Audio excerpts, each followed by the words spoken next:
however foreshortened as the particular season she's talking about of the show developed. And I have just three sort of questions or comments to make about the paper. First, in addition to her excellent thematic readings of the television show, I would encourage Professor Jacobs-Huey to engage other elements of televisual analysis and meaning, including perhaps production context, reception history, and televisual elements of televisual form.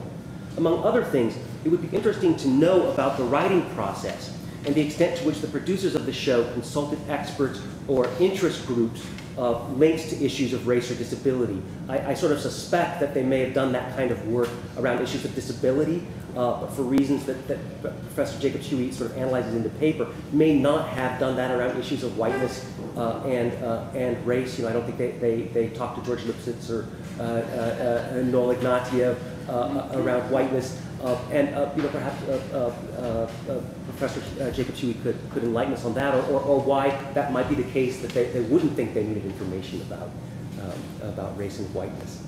It would perhaps also make sense to test the essay's readings against fan responses, or at least to know more about the show's target demographic. So one of the things sort of fascinating about Jacobs-Huey's paper is the way in which she in part focuses on the black female gaze. And I wonder to what extent that is idiosyncratic to her own positionality. In other words, is she finding things in the show?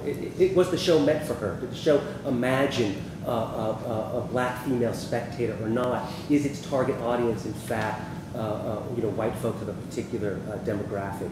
I just don't know. It would be interesting to know. Finally, and perhaps most importantly from my perspective, it would be interesting to investigate the ways in which Joan of Arcadia uses formal elements to represent whiteness and disability. One of the sources that she cites on whiteness is the film scholar Richard Dyer. And Richard Dyer argues, among other things, that in Western art and film, whiteness takes on spiritual and moral values through visual representation. And he pays particular attention to the way in which the camera frames white faces and the way in which white faces sort of loom large in our cinematic imaginary, but also the way in which the conventions of Hollywood lighting make whiteness visible while washing out and obscuring characters of darker skin colors. Of course, one could also investigate the contribution of editing. For example, is there a sort of rhythm or temporality to whiteness? Is there a kind of whiteness in editing? One could think of sound. What does whiteness sound like? Or other formal elements like camera angles or what have you. And in particular, it would be interesting to think about how, not just whiteness, but how is white disability represented? Does the introduction of disability alter or complicate the conventions for depicting whiteness in other contexts?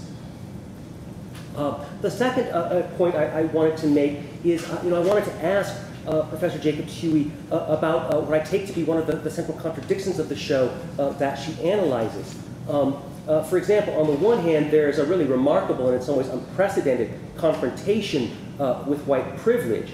Yet, over the course of this particular season, that confrontation largely disappears.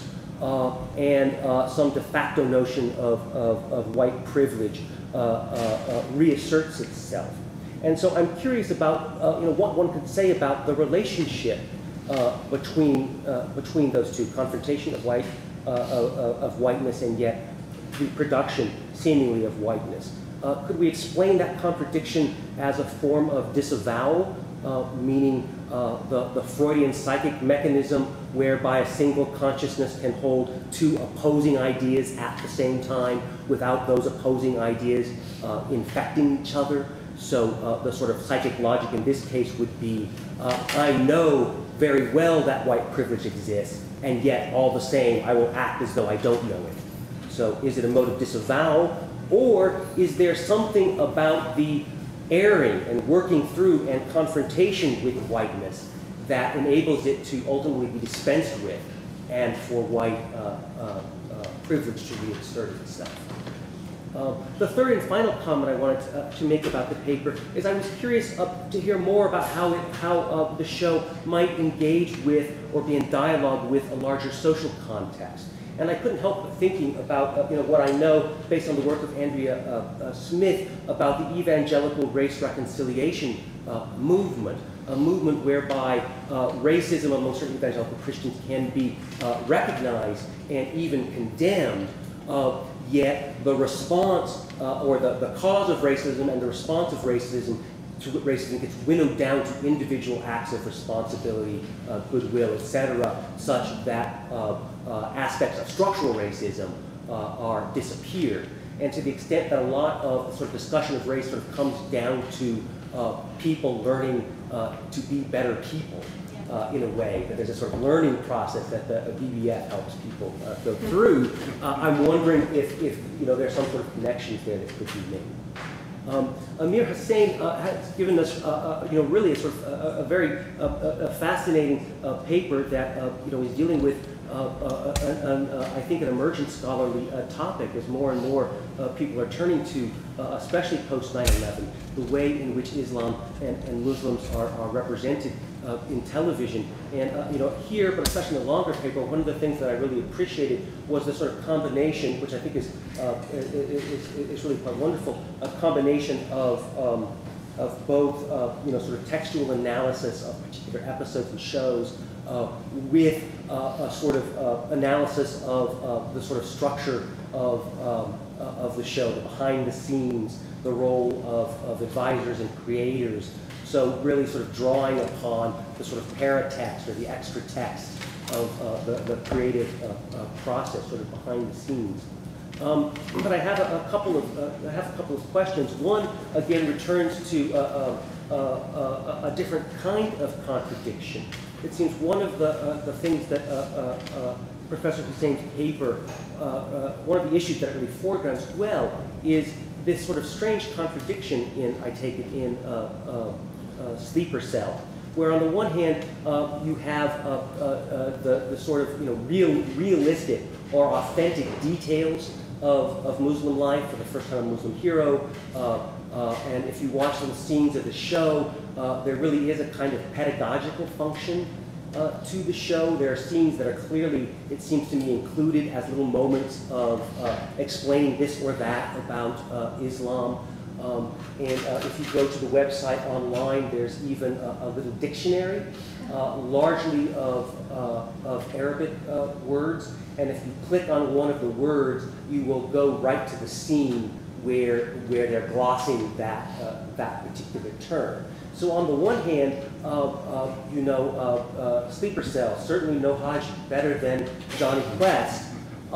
There's a kind of authenticity and a kind of welcomeness to seeing a representation given the paucity of representations. Of course, that goes side by side with the kinds of stereotypes, negative stereotypes that were so well analyzed in the paper.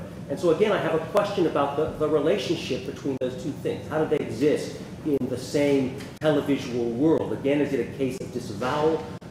Or is there something about the authenticity and the claims to authenticity that ultimately authorizes the reproduction of stereotypes?